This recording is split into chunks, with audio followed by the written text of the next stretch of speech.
السلام عليكم ورحمة الله وبركاته. تحياتي جميع المتابعين وجميع المشاهدين قناة حكاية عثمان. كنشكر جميع المتابعين والمتابعات داخل أو خارج أرض الوطن.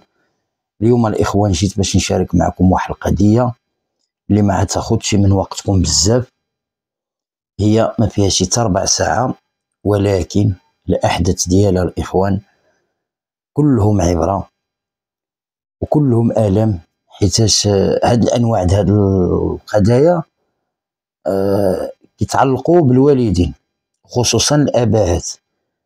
تخيلوا معايا اب كيتكرفص على بنته لمده ديال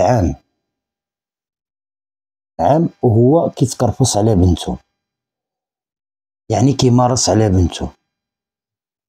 نتوما الاخوان المتابعين والمتابعات خليوا لي في التعليق الجزاء د هذا السيد من بعد ملي عاد تكتشف هذه الحقيقة، والسبب ديال اكتشاف هذه الحقيقة ولا هذه الفضيحة.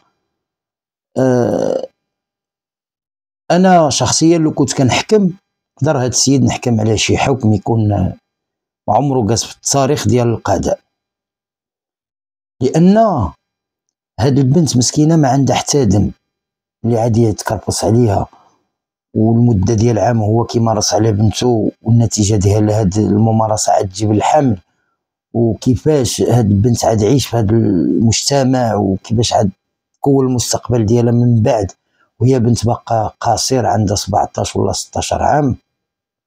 اذا متابعينا الكرام باش ما نحرقوش المراحل نبداو القضيه ديالنا. شوف غنمشيو لواحد المدينه في النواحي ديال الشمال، حيتاش هاد البنت واحده من المتابعين ديالي، وهاد القصه ديالها هي حكاتها وكتطلب من الناس اللي يعاودوا هاد القصه ما يذكروا لا اسم ديال المدينه ولا الضواحي ديال هاد المدينه. شوف غنمشيو لواحد المدينه من النواحي ديال الشمال، وبالضبط الاقاليم ديال هاد المدينه، الناحيه ديال هاد المدينه في واحد المنطقه في الباديه. كانت اسره كتكون من اب وام واربعه د البنات. البنت الكبيره عندها 16 عام، اللي عندها 14 عام، اللي عندها 13 عام، والرابعه عندها 5 سنين. الاب ديالهم الخدمه ديالو الفلاحه، وكان الغريب في الامر هو كان امام في واحد المسجد في هذه القريه. الزوجه ديالو امراه بدويه ما قرياشي، ما كتعرفش تستعمل التليفون، ما كتعرفش تكتب. هذا الاب كان فقيه قاري شويه القران، كان كيعرف يكتب وكيتعامل بالهاتف. واحد النهار بالصدفه دخل للدار، الزوجه ديالو كانت ربما على برا كتقابل شويه الفلاحه ولا الكتيبه ديالها، شاف بنته كانت كتبدل عليها. الشيطان لعب له على بالو وخرج وبدا كيفكر كيفاش باش غيبقى يمارس على بنته. هذا متابعينا الكرام امام في واحد المسجد وقاري القران، وتشوف شنو الشيطان قال له دائما، ولا هو براسو شيطان بصفه انسان. جاز ديك النهار، جاز النهار الثاني الثالث، واحد النهار باش غيشبر بنته وغيبقى يمارس عليها وغيبقى يتكرفس عليها. كتعرفوا الديور د الباديه دائما عندهم واحد المخزن ولا واحد البيت كيكون خاص ديال كينزلوا فيه الماتريال ديال الفلاحه، شي تبنزايت، شي علف ديال الكتيبه، شي علف ديال الدجاج. وكاين حداه كنقولوا حنا بالشمال، حنا جباله كنقولوا المطموره، كتكون كبيره كيخزنوا فيها. وهاد المطموره بالضبط كانت بحال بيت من تحت وعندها الدروج ومسقفه ومعدله قديم كيخبع فيها. كانوا الناس كيخزنوا المنتوج الفلاحي ديالهم وديك الشيء. شبر بنته وهبطه وخافت منه، هو كان قاصح حكم هاد الشيء، هي كتعاودو قالت كان قاصح والهضره ديالو هي اللي كاينه. جاب بنته خرجها قال لها بنتي اجي تعاوني بشي حاجه، هبطه دخلها تما. شد موراه ديك الباب تكرفس عليها ديك النهار، نقولوا بزز الصحة. قال له إذا هدرتي إذا عليتي صوتك راه هنا ندفنك. تكرفس عليها، خلاها تما، جاب لها شوية د الماكلة شوية د الماء، خلاها تما. طلع قال الأم من الزوجة ديالو راه بنتنا فلانة أنا صيفطتها عند شي عائلة ديالي في المدينة وعاد تخدم معاهم في الدار وعيتهلاو فيها وما خصها حتى شي خير، وتما تجمع شوية د الفلوس لعل وعسى تزوج تما، يشوفها شي ولد الناس يبغيها الزواج. حنا البنات بزاف مصاريف كضرب الحالة ضعيفة. المرا قالت له واخا الله يعاونها، قالت له واش نهضر معاها في التليفون، عيط لها قال لها دابا يلاه بدات خليها السيمانة وديك الساعة نهبطو نطلعو عليها ولا نهضرو معاها. المرا مسكينة بدوية محروقة على بنتها ما شافتهاش كيفاش خرجت بالزربة كيفاش شافها، حيت هو قال لها أنا عندي البنت هما خرجوا وخبع البنت ديك النهار، يعني قبل خبعها وتكرفص عليها. هنا بقى كل يومين 3 أيام كيهبط يتكرفص على البنت ويمارس عليها. قازت المدة ديال عام عام والبنت تخيلوا معايا البنت رجعت حيوان، شتي حيوان وما تقدرش يتخبعوا في واحد البلاصة، يعني من الظلمة والسلاوس ما كاين لا نفس لا والو، الهواء كيدخل غير من ديك الباب، الضوء غير الشمع ولا شي حاجة، وتخليها لمدة العام حيوان ويتسعر ويتجنن ويرجع وحش ما بيك بنادم. وهاد البنت كتعاني بصمت مسكينة، وهاد الوحش ولا هاد الشيطان بصفة انسان كيمارس على بنته لمدة ديال عام. هاد المدة ديال عام جابت الحمل، بنت حملت باها، كرشها بدات كتكبر، كرشها بدات كتهادي، كتقول له با انا حامله انا هادي، كيقول لها اسكت يماك، هو خايف يخرجها وتفضح ويوقع شي حاجه، قال حتى تحمل ويتشوف شنو يعمل. جازت المده عام، كانت الشهر الثامن حملت من بعد المده ديال عام وهي محبوسه، وزيد 8 شهور، هي عام و8 شهور وهي محبوسه في هاد الهكاف هاد. كانت في الشهر الثامن، كانت شي لما ولا كان شي موسم في هاد المنطقه هادي، وكاين الفقهاء كيتجمعوا كيمشيو باش كيحضروا هاد اللمه. هو كان واحد من هاد الفقهاء في هاد المنطقه، تجمعوا ومشاو، وقال المراه انا غنمشي نلمه ومن السوق وغنتاخر ونجي شنو خص نجيب هادي وهادي وهادي. مشات الام مع ولادها اخرين، كتقابل الفلاحه ديالها، خرجت قربت شويه من ديك البلاصه في مخبع العائله، سمعت بحال الغوت، البنت كتألم وخايفه من باها، قال لها علي صوتك شي حاجه، وكتألم. والام سمعت ديك الشيء جاتها غريبه، قالت شنو هادي الصوت ديال البنت، بدات كتعيط ابنتي افلانه افلانه. هي تجاوبها بنتها قالت لها نعم ماما انا محبوسه.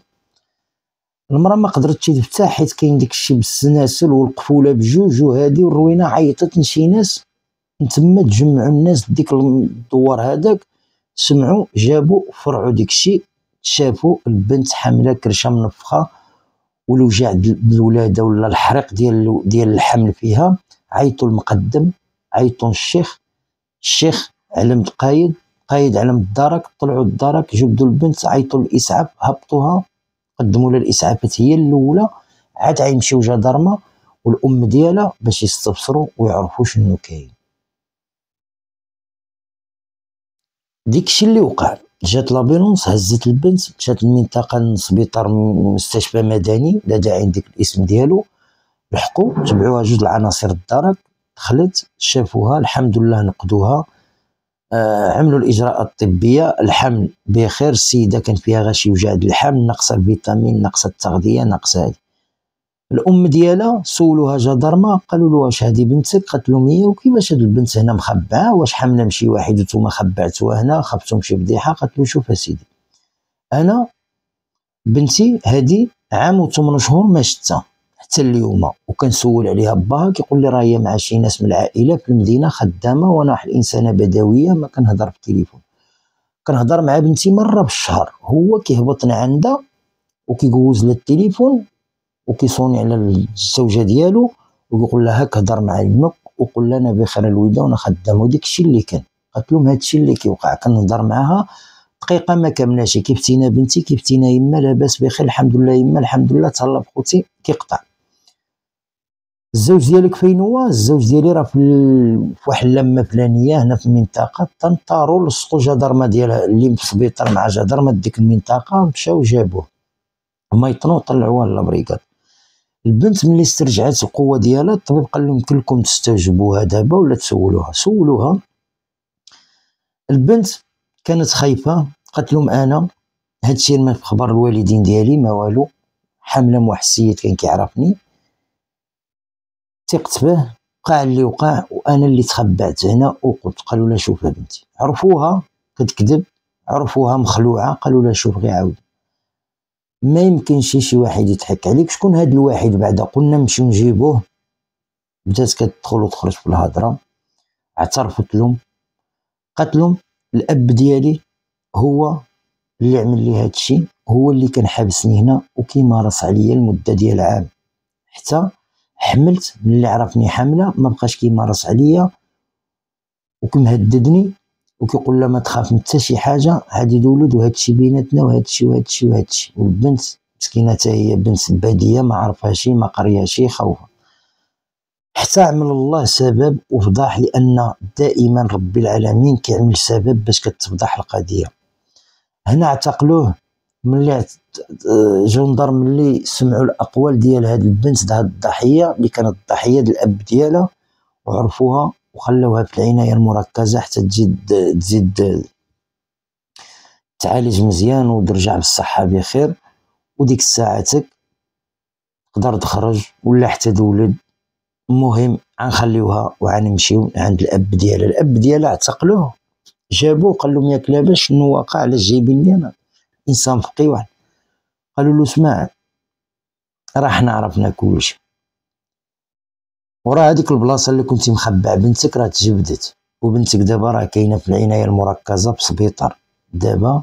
علاش وشنو السبب باش تعمل بنتك هاد الشيء هذا؟ واش هذيك بنتك؟ واش لقيتيها غير بالزنقه؟ واش مربيها؟ بقى كيمبرم اللي واجهوه بالدلائل وبالحقيقه، واجهوه مع الزوجه ديالو اللي شهدت به في وسط لابريكاد، حنا راسو واعترف بديك الشيء وقال لهم الشيطان غلب عليا وانا شفت بنتي بدات كتكبر وبدات عطيه العين والحروف الانوثه بانوا فيها، والمراه ديالي نتوما كتعرفوا مراه كبيره. قالوا له انت امام بمسجد كتصلي بالناس، اختار 150 ديال الناس موراك وتيقين فيك وعامل. وهذا الخبر الاخوان غينتشر وغيتسرب في مواقع التواصل وغينتشر في هاد الدواور، وهذا الفقيه هذا كانوا بغاو الناس يقتلوه، او التدخل ديال الدرك الملكي كانوا غيقتلوه حيت هاد الفعله.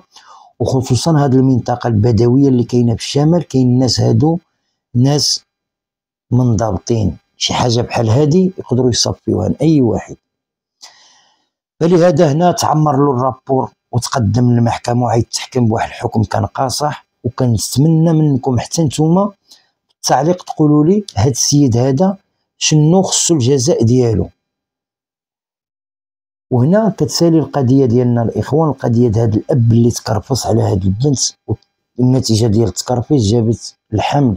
وهاد البنت مسكينه من بعد ما تكمل الشهر التاسع ديالها ولدت، وخوات ديك الباديه هي وخواتها والام ديالها، ولكن الحاله ديالها حاله كتسمى ما كتبشرش بالخير، حيت مرضت مرض نفسي، دخلت في اكتئاب، بغات تحماق وتخلت على ديك الجنين اللي ولدت، كانت زاد لها ولد تخلت عليه، عطاتهم شي ناس ولا خلاتهم شي مركز رعايه الاطفال، حيت ما تقدرش يضرب بيه واحد الجنين وهي قلبها كيتقطع بديك الشيء اللي وقع لها. والاخر القضيه كتطلب هاد البنت الضحيه، كتطلب من الاباءات، كتقول لكم عيب وعار تعملوا في ولادكم ولا في بناتكم هاد الشيء هذا، عيب وعار تعملوا في بناتكم هاد الشيء هذا. وهذه هي القضيه ديالنا اليوم الاخوان، وكنتمنى تبارطاجا وتكون عبره للاباءات. حنا ما كنعموش الاباءات، ولكن بالنسبه للاباءات اللي كيطمعوا في بناتهم، وهاد القضايا موجودين الاخوان. يلا الاخوان تصبحون على خير، وهذه هي القضيه ديالنا اليوم، وكنتمنىكم تبارطاجيوها باش توصل وتكون عبره. السلام عليكم ورحمة الله وبركاته.